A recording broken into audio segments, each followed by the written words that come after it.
Hello, and welcome to Green Deal Big Deal, the podcast where we discuss Europe's green future. My name is Aaron Best. And I'm Ricarda Faber. We're pleased to join you today from the offices of Ecologic Institute in Berlin.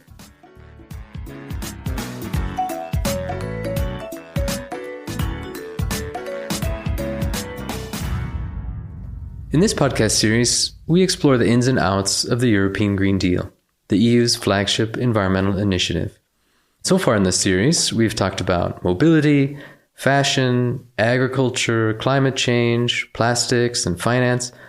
All of these have important environmental effects. But today, we're getting closer to nature, so to say, by talking about a proposal to help nature recover in the European Union, where more than 80% of protected habitats are now in a bad or poor conservation status.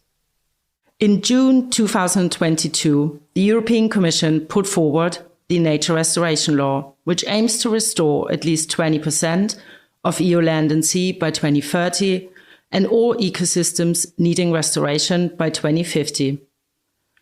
Under the proposal, every member state in the European Union will need to develop a national restoration plan. Today, we have two guests with us to help us better understand the state of nature in the European Union and the European Commission's proposal for a nature restoration law. Our first guest is Umberto Delgado Rosa, Director for Biodiversity at the European Commission. Our second guest is Sabine Lehmans, Senior Biodiversity Policy Officer at WWF. Umberto and Sabine, welcome to Green Deal Big Deal. Thank you. Thank you. So, Umberto, let's start with you. The challenge of climate change has really captured popular imagination and public debate in recent years, but now biodiversity is also coming to the fore. So, could you explain for us, why is it crucial that we protect nature, ecosystems, and species? Okay, to put it very simply, we need to protect nature because we are strictly dependent on services that nature provides to us. And we usually take them for granted. I mean, we don't really produce food. Nature produces food for us, mediated by farmers. We don't have factories to produce water for us, or the air we breathe, or the protection from floods that vegetation delivers to us, and indeed even the stable climate that humanity has benefited from for a long time is strictly dependent from a healthy nature. One can understand, let's say, the catastrophes of extreme weather events are somehow more visible to people. The forest fires, the floods, the heat waves, and so forth, than other elements of consequences of nature loss. But if you just think, for instance, that some 80% of the crops from which we feed ourselves are dependent on pollinators, and that insects and other insect pollinators are declining a bit everywhere, you see immediately a big problem there. There's another reason now kicking in for more attention to nature, which is telling us that we are causing what can be called a great extinction crisis. But at the same time, science is telling us more clearly about the link between climate change and biodiversity loss. You know, there are these intergovernmental panels of scientists that advise governments both on climate change and on biodiversity and ecosystems, to independent panels, where they are more and more speaking the same language, that climate change affects nature, but at the same time, nature is needed in order to tackle climate change.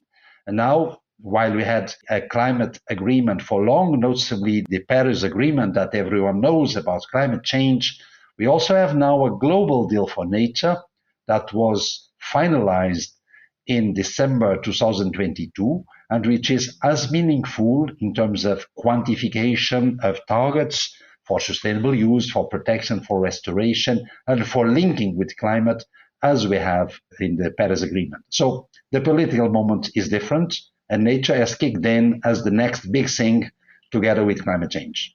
And Sabine, I'd also like to turn the same question to you. Nature protection and recovery is really central to WWF's mission. And so from your point of view, why is protecting biodiversity important?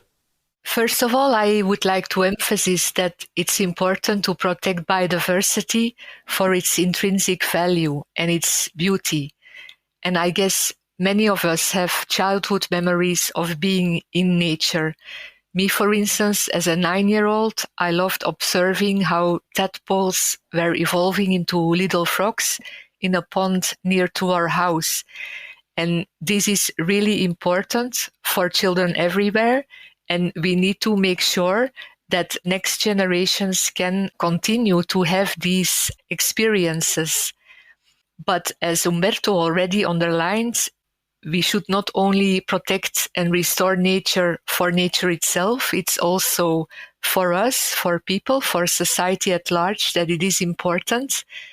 There are many examples that we can give of the economic benefits of protecting and restoring nature. I have one on the marine area. It might seem counterintuitive, but when fishing is limited or even prohibited in certain protected areas, we see that this is actually beneficial for fishing communities because they will have increased catches in the zones outside of the protected area because the fish stocks will recover. And this is really important, and we should underline that even if restoring nature will bring costs, the costs will be much higher if we don't act and if we don't restore nature. There's also more and more scientific evidence on how nature is beneficial for our mental and physical health. And probably many of us have experienced this during COVID crisis and the lockdown period we had. And this is also one of the big arguments why we need to bring nature back in Europe. Sabine, we've just talked a little bit about nature protection, and Umberto has spoken about the wildfires. I'd like to know, when people actually talk about nature degradation, what exactly do they mean by that? Well, unfortunately, the scale of nature deterioration is very big. Worldwide, we have 1 million species that are threatened with extinction, and the health of the ecosystems on which we depend is deteriorating more rapidly than ever. And we also see this in Europe. I think you mentioned in the intro already that even the protected habitats and species that we protect under the Habitats Directive, the majority of them are not in good status. And so there's a lot of efforts that we need to do and a lot of efforts that need to be stepped up. And maybe to give a few concrete examples of nature degradation, when we look at the peatlands in Europe, for instance, we see that more than half of them are degraded by drainage, and they are used for agriculture, for forestry, or for peat extraction. And because of this, the EU is the second largest emitter of greenhouse gases from drained peatlands after Indonesia. And that's one of the reasons why we need to restore these peatlands. And we are happy to see that there are concrete targets in the proposal from the Commission to tackle this. Another concrete example maybe is the decline of migratory fish species like sturgeons, the European eel, and the Atlantic salmon. They have seen massive population declines in the last part of the 20th century, and restoring rivers to make them free-flowing again by removing barriers would also help to reverse this decline and is very important. And Umberto, what are your observations about the scale and distribution of the problem in the EU? I would say the following. In the EU, we do have policies to address many environmental issues and problems, but we suffer from the same, let's say, drivers of biodiversity loss that I identified as the main drivers at global scale. The first of which is land use change and sea use change. The pattern under which we use the land and the sea has been done in such a way that reduces the quality of nature. The second is overexploitation, and we do have cases of excessive exploitation of biological resources in an unsustainable path. If you just think, for instance, of the depleted fish stocks in the Mediterranean, to give an example. The third is climate change itself, which is impacting our nature and causing change in some species to disappear and to move to elsewhere. The fourth is pollution of several kinds, and you can remember, for instance, the example of the Oder River last summer, which had quite an episode related to pollution. And the fifth is invasive alien species, of which we are well served, meaning those species that do not belong to our ecosystems and habitats that were introduced, have no competitors, and they can override other species and cause a lot of economic damage and other damage. We have a bit of this everywhere in Europe. But now 2 points. One is our protected habitats and species. One could expect, well, if they are protected, everything should be fine, right? Not quite so. Unfortunately, we have about 80% of habitat type assessments and about 60% of species assessments other than birds showing they are not in good condition. This does not mean there are no conservation measures. We have several good examples, but the rhythm of degradation has outpaced the efforts of conservation and restoration. And on the wider landscape, we know that we went a bit too far in some land use intensification approaches.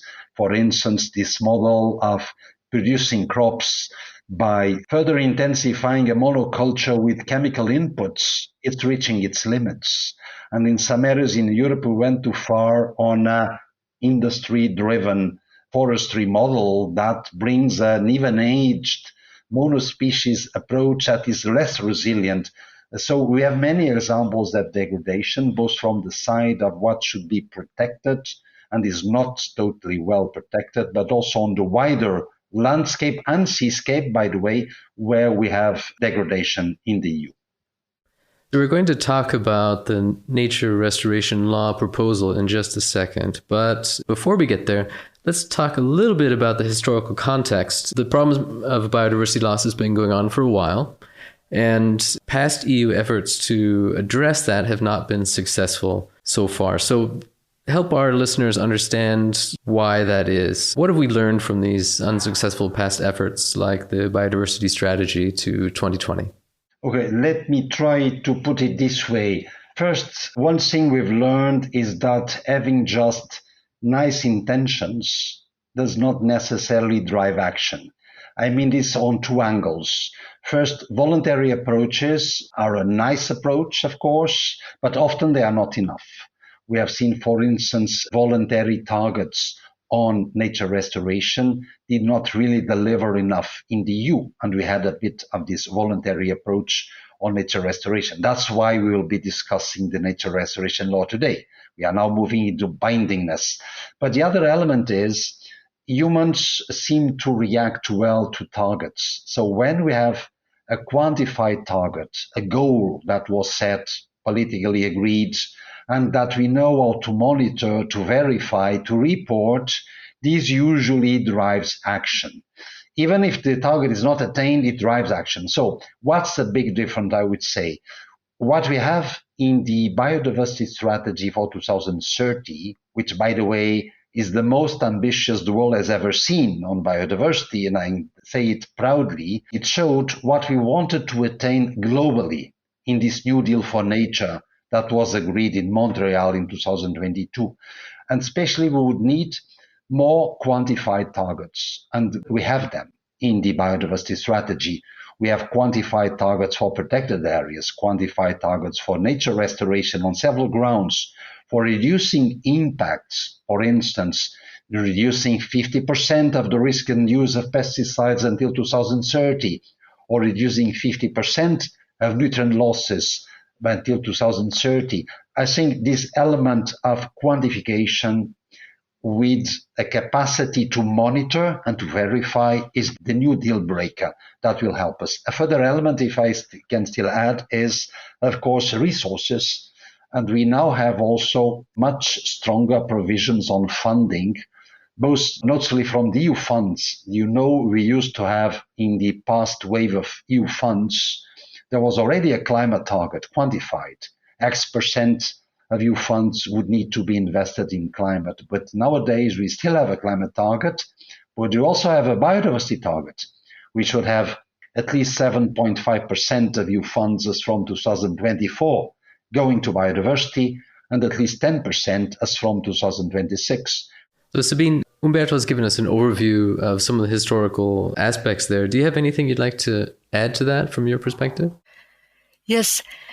First of all, I couldn't agree more that we learned from the past that voluntary targets are not working and are not sufficient to drive the change that we need. And it's really important to have legally binding restoration targets and that they are quantified in a way that can clearly be measured and monitored. The financing is also important. We have seen in the past that there has always been a big funding gap for nature conservation, and we know that the upcoming nature restoration action will need a lot of investments. So this is probably something that we will need to look at when the discussions of the next EU budget are starting. And in relation to that, I would add maybe the policy coherence. And this is something that we feel is still lacking at the EU level. We need also to change the drivers of biodiversity loss, and we know that intensification of agriculture is one of these drivers. We really need to solve also the subsidies that are still going to intensive agriculture, harming ecosystems if we want to make the big change. However, we agree with the Commission that the legal proposal on the nature restoration law with the legally binding targets is really a very important step and a very important milestone to make the change that we need. Umberto, let's dive in a little bit more about the proposal itself. You've already mentioned a couple of important elements. The nature restoration law is the first continent-wide comprehensive biodiversity law with binding targets for land and sea. What do you think are really its most important elements?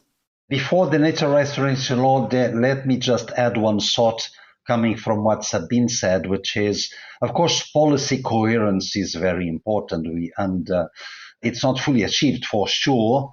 But I would also add that the European Green Deal as such is pretty much an integrative approach. I mean, it aims at bringing together all the avenues of policy towards the common goal of sustainability. But let me go then to the nature restoration law, the main elements. First of its kind in terms of bringing binding targets quantified and with a timeline for restoration. Although, and this helps me explain two kinds of targets. For one kind of targets, they kind of pre-existed as an obligation, but without a timeline. And I'm referring to protected habitats, protected species, for instance, under the Birds and Habitats Directives. Well, the duty already is there to attain what we call favorable conservation status, and that amounts to restore. But there was no deadline for that. So part of the targets are on these protected habitats and species for which we now propose a certain percentage to be restored until 2030, another until 2040, and so forth. By the way, having restoration means having restoration measures in place, because some habitats can take more than 10 or 20 years to be restored, others will react quicker. The second element is we have a different kind of targets, which is for the non-protected side of the spectrum. For instance, urban nature, more green space and tree canopy in our cities, or a target for pollinators, first reversing the decline and then having a restoration, or for agro-ecosystems, or for forest ecosystems. Here, the approach is different. What we suggest is for some indicators to have a positive trend until 2030 and beyond. This positive trend is to be defined by the member state. There's a lot of flexibility. But when we say, for instance, that farmland birds or forest birds or soil organic carbon in mineral soils or dead wood in forests should have a positive trend, an increasing trend, well, these are indicators that are correlated with resilience in general, and that's very important for our food security, for instance, having more pollinators or better soil quality, but also resilience versus risks as droughts, forest fires, and others. The climate element was very present in our proposal in what amounts to these overall targets. So on this, I would still add a couple of elements.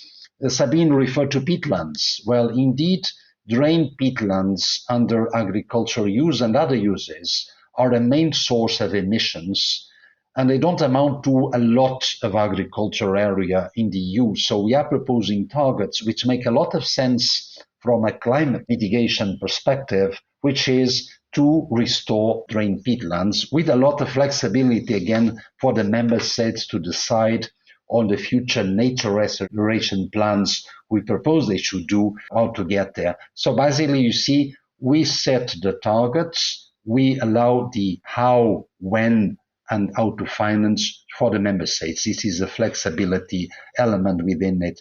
Maybe the only kind of target I did not refer, well, under the protected habitats and species, there's of course a marine element also there, but we also address targets to restore the natural connectivity of rivers by identifying and removing obsolete barriers, and we have a lot of obsolete barriers in European rivers. This is what I would say is a bird's eye view of the nature restoration law.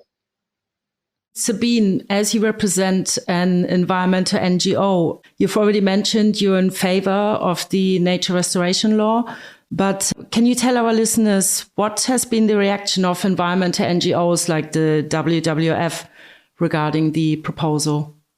Yes, first of all, I would like to say that not only WWF, but also the other environmental NGOs, we are supporting the legal proposal for the nature restoration. We think it's a huge opportunity to bring nature back to Europe, benefiting biodiversity, climate, and people. And it's the first time, as already mentioned, that we would have legally binding restoration targets for many important ecosystems across Europe. So it's really an important milestone. But of course, as NGOs, we always have points that we would like to see improved. Maybe a few more general ones is that we have proposals to strengthen the governance and accountability framework of the proposal. And this is mainly to ensure that all the EU member states will contribute fairly to the overarching objective of the nature restoration law, which is by 2030 to have restoration measures in place on at least 20% of the EU land and sea area. But this is not defined at member state level. So how to ensure that all the member states are contributing to this overarching EU level target, and to make sure that they can also be held accountable if they are not doing their fair share. Then on the ecosystem targets themselves, which are below the overarching target, we would like to see an increased ambition level of those targets, mainly for a speedier implementation of the restoration action. Many of the targets have targets by 2030, 2040, and 2050. And we think that given the urgency of both the nature and the climate crisis, we should push the action forward and make sure that by 2040, the main bulk of restoration that is needed is implemented, because indeed it takes time for ecosystems to restore themselves. So when the restoration measure is put in place by 2040, it will still take time to have the benefits. And if we want to be climate neutral, for instance, by 2050, we think we should speed up the implementation of the targets. It's really great that we have marine restoration targets for marine habitats, but we are a bit concerned that the common fisheries policy will make it difficult in practice to put restoration measures in place, because this will always entail certain limitations and restrictions on fisheries. And this is not something that the member states can do unilaterally. It's arranged under the common fisheries policy that they need to agree with the other member states who have fishing rights in those areas. And we see that in practice, this is not working well. It takes a very long time to get these agreements. And so if this is not addressed in the nature restoration law without changing the common fisheries policy, but just saying that this needs to be taken care of, then we think it will in practice hinder marine restoration. And then maybe two other points that are important. We talked about barrier removal and the importance for migratory fish species, but we think in the legal proposal, this is the only one where we lack a bit a very clear quantified time-bound target for barrier removal. So this is something we would like to see improved. And the other one is on the peatland restoration.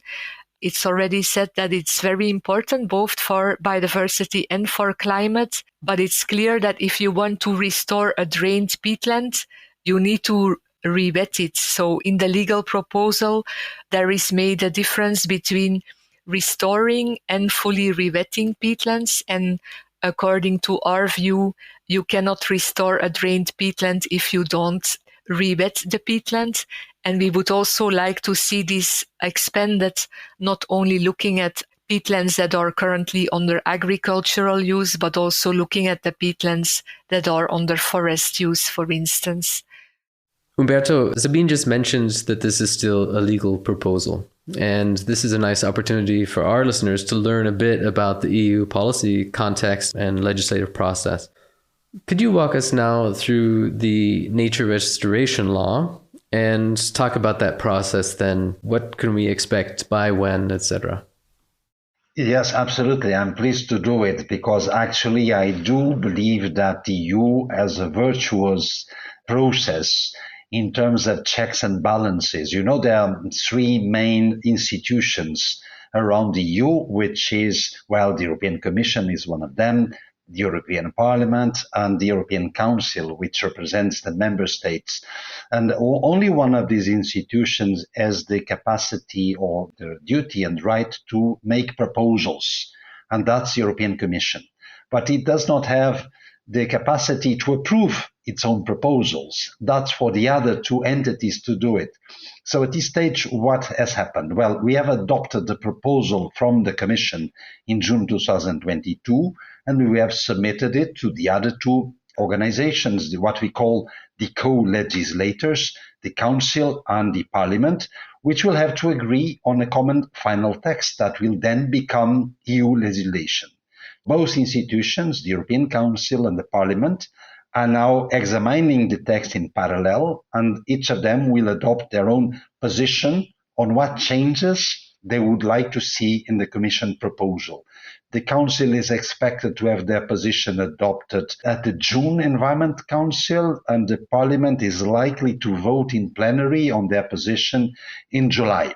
If this runs as planned, this will mean that before the summer break, each co-legislator will have adopted its own negotiation mandate, on the basis of which both institutions, with the help of the Commission, will work towards a final compromise text. That's what we call the trilogue meetings, and they are called trilogue because there are three components. It's the Council, it's the Parliament, and the Commission as a helper in these negotiations to facilitate an agreement.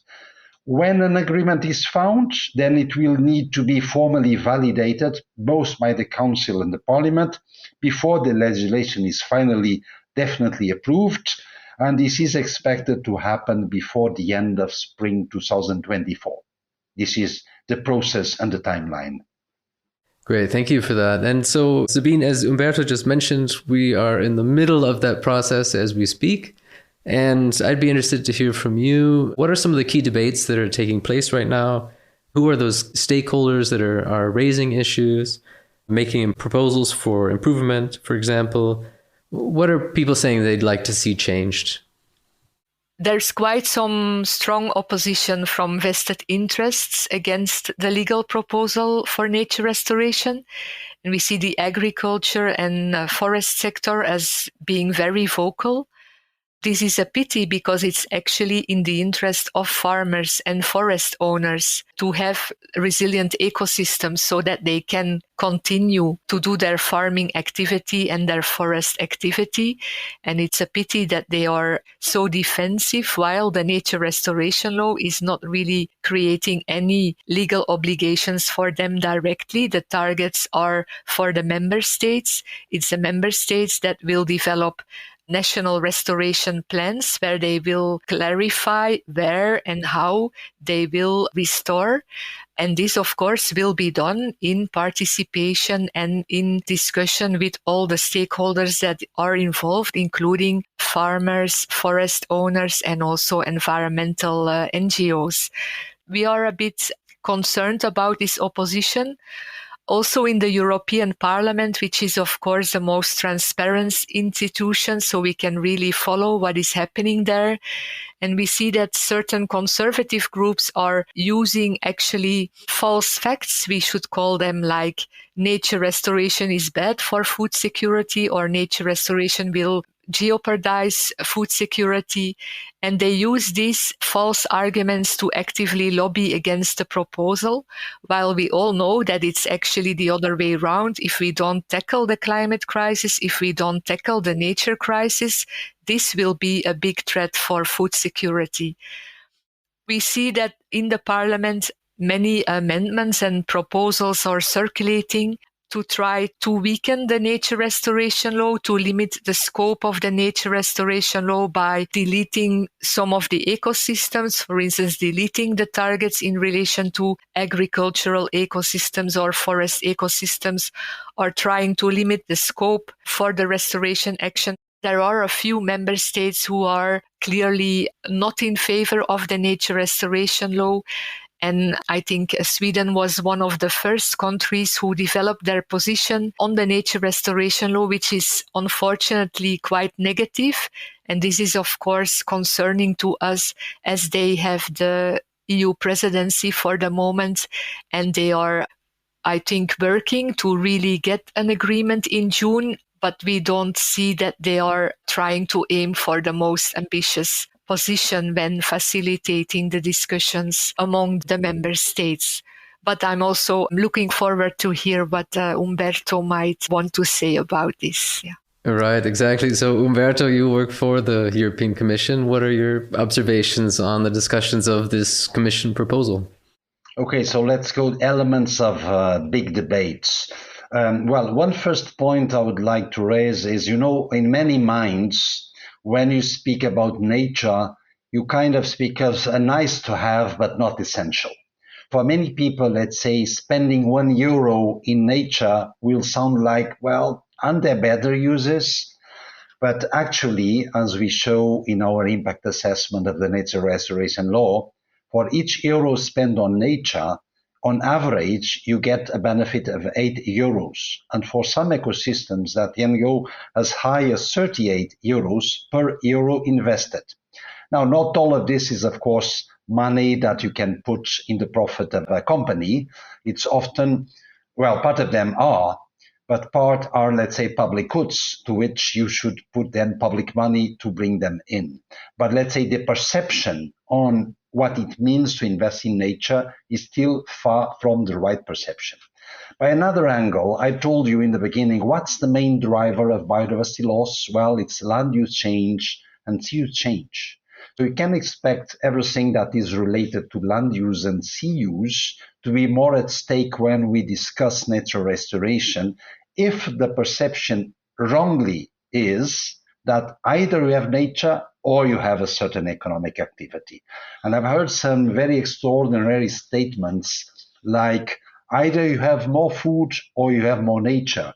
Either you have more fish or you have more nature, which couldn't be more wrong in the sense that you can only have more fish if you have more nature. You can only have more food and resilient food and food security if nature that provides that food is out there. You can only have more timber and more resilient forests to forest fires and to pest outbreaks if there's a healthy nature on forests. And this is feeding many of the debates around this. in some cases out of misperception, in other cases out of political display. There are some players that just don't want interference in their sector. So go away with your proposals on restoration. We have also tabled recently this action plan for fisheries and marine ecosystems. If you promote more protected areas, and Sabine referred to this, it's very clear nowadays that in the sea you don't have sea owners, you do have sea users. But it's very clear that if sea users can agree on refraining from capturing in certain zones that can become nurseries, when fish get bigger, they lay more eggs. A fish that duplicates of size will put 10 times more eggs, not just a double, because of the proportion of volume versus size. There are another subset of arguments which I also find quite misleading, which is as if either you have renewable energy or you have nature, which is again wrong. First, we have room enough for everything we need if we do adequate maritime and land spatial planning. Second, you have many cases of win-wins where you can actually have solar panels that at the same time help the soil recover because they reduce insulation, or you can have wind farms that can bring in an artificial reef effect or a protection from other pressures, such as bottom trawling, that will allow restoration to kick in. In most of this, it's a matter of perceptions or of display. Finally, I would say there are also some concerns expressed on what we call non-deterioration clauses, meaning that, of course, if you are saying that habitat X or Z should be restored, we should at the same time ensure that those that are in good condition, that kind of habitat, does not deteriorate. Let me maybe finalize the reply to this to say, I'm very pleased to see a lot of the economic community, I mean the business community, coming more and more with strategies to become nature positive or to move to regenerative economy, regenerative agriculture, regenerative forestry. And all that seems to me to link so nicely with the word restoration, if you just perceive that by restoring, you are bringing back these values and services that these activities rely on. Well, this has been a very interesting conversation. Umberto Delgado Rosa and Sabine Liemens, thank you so much for joining us today at Green Deal Big Deal. Thank you. Welcome. Bye-bye. So, Ricardo, you and I speak about the environment all the time in our work. Oftentimes that's actually about rather technology-centered things like solar energy, electric vehicles, etc. But in today's episode, we actually got to speak about nature itself. So ecosystems, biodiversity, habitats, all that stuff. What did you find interesting about today? I thought it was really interesting to learn that the nature restoration law addresses three main aspects. So not just nature protection, nature restoration, but also people. You know, we often take nature for granted. And as Umberto said, that many people think, or they believe nature is nice to have, but it's not essential. That it's basically a matter of perception, and that, people are just not willing to spend money on nature protection or restoration. But as we've learned from Umberto today, that €1 of investment will actually get us €8 of benefits. I mean, that's quite a lot. Yeah, I think a point that both of them made was that it's really not either or. You bring this up in the example that you just mentioned. Umberto started off with really emphasizing ecosystem services, and then Sabine mentioned there's also this intrinsic value. But both of them mentioned these examples of restoring nature actually has beneficial effects for economic activity as well, and is really a type of insurance policy, so a type of protection of resilience. You take the example of pollinators, for instance. And then another thing that I noticed, this is really based on a history of a lack of success in this area. I mean, the biodiversity crisis has been going on and growing for quite a bit of time. And the nature restoration law, it's getting more serious. It's moving things from being voluntary to binding. It's moving from intentions to talking about targets. it's moving from no timelines to actually having timelines to meet and ways of measuring and monitoring that success. So it's interesting to see that in this historical context. Yeah, I thought that was also really important because we know in EU policy or in probably most climate policy that without targets and setting timelines, these have the effect of guiding the member states or policymakers on by when to implement the right policies. I was actually really happy to see or to learn that he made this point of how the environmental policymaking has changed and that now they're attached to a timeline. So, yeah.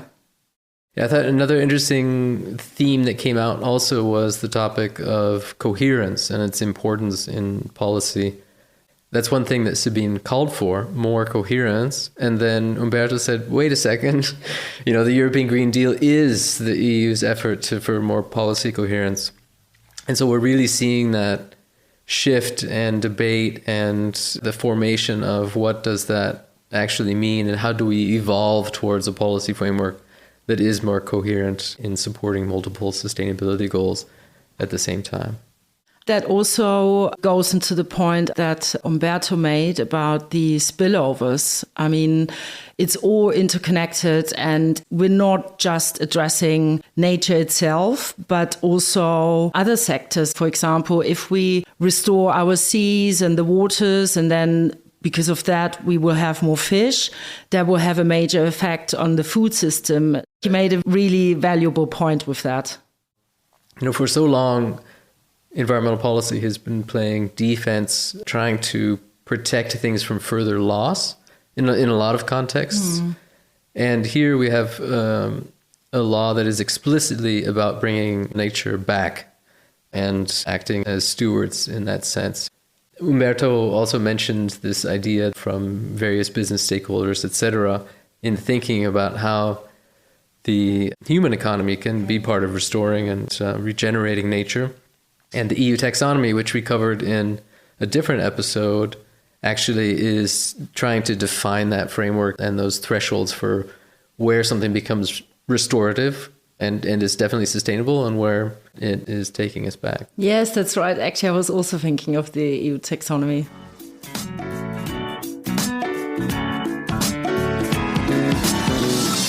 Ricardo, as you know, we also do a webinar where we discuss Europe's green future with young people from all across Europe. Yeah, that's right. And we're doing one on green finance soon. That's right. And recently, I hosted one with Eva on how the EU plans to achieve net zero by 2050. So as a warm-up for you, I thought I'd play this short interview that I did with Malik Al-Jubai after he'd participated in that webinar. Cool. Sounds interesting. Let's hear it. So Malik, you participated in our webinar on the net zero transition. Tell me a little bit about yourself. What are you up to? Thank you so much, Aaron, for having me in this podcast episode. Currently, I'm in the final stages of completing my international master's in environmental sciences, policy and management at Lund University. And I'm actually working now in a joint thesis research where we aim to investigate the policy instrumentalization pathways of urban nature-based solutions in European cities. This is it at a glance. Yeah, so it's an area you already work in. What is your main interest in sustainability? To be honest, this is not an easy question. But I mean, I must say that my attraction to sustainability is very much multifaceted. Like, first and foremost, I believe that sustainability is an urgent issue that requires immediate attention. However, but what drew my initial attention to this field was the need for serious systematic shift and transition in our societies, like how we're actually doing stuff, like what is the business as usual. And I strongly believe that the interdisciplinary and transdisciplinary approaches are necessary to envision and solve the complex problems we are facing today. For example, in terms of my background, I have education in engineering, which has given me a very unique perspective on the technical aspects of sustainability. But I also have worked in public policy and local development, which allowed me to see sustainability issues, if you want, from a governance and community perspective, and currently now promoting this kind of science into climate policy. And what attracted you to join our webinar on achieving net zero greenhouse gas emissions by 2050? Well, this is not my first webinar. I've also attended the Farm to Fork webinar, and it was super insightful, which actually motivated me to go forward and always be up for exploring new perspectives and learning about what is the latest debates in our field. And I think this is exactly what this podcast series is all about, right? It's just giving young professionals a chance to share thoughts and ideas and to exchange what are the emerging topics happening at the moment. And what was your experience taking part in the webinar? So what were the main things you got out of it? Definitely. Actually, I'm coming from academia now. The hot topics of Green Deal is very much into what we're studying at the moment. But I actually really enjoyed listening to Claire and Matthew's contributions to the webinar. They actually both touched upon some really insightful and thought-provoking points. I also found it fascinating to hear about the role of grassroots movements in pushing the Green Deal agenda. It's nothing that happened in 2019 out of nothing. It was really a series of important milestones happening at the grassroots level, but also at the institutional level. Yeah, overall, it was really a very pleasant experience. And I'm excited to join the next one, actually. Great. Well, hope to see you there. Perfetto.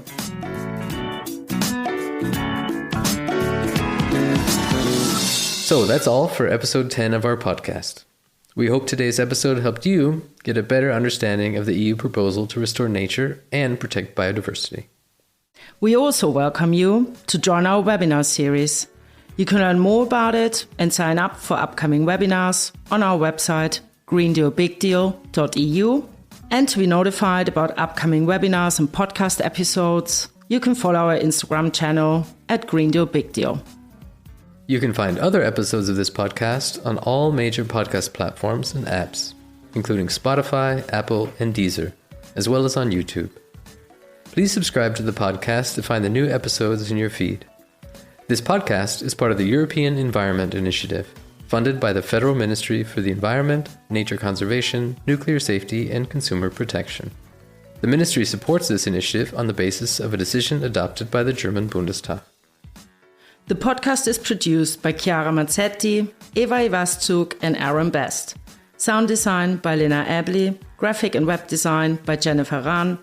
Special thanks to Anna Henze-Henschel, Liliane Sala, Nora Kögel, Camilla Bausch, and Michael Lorenz.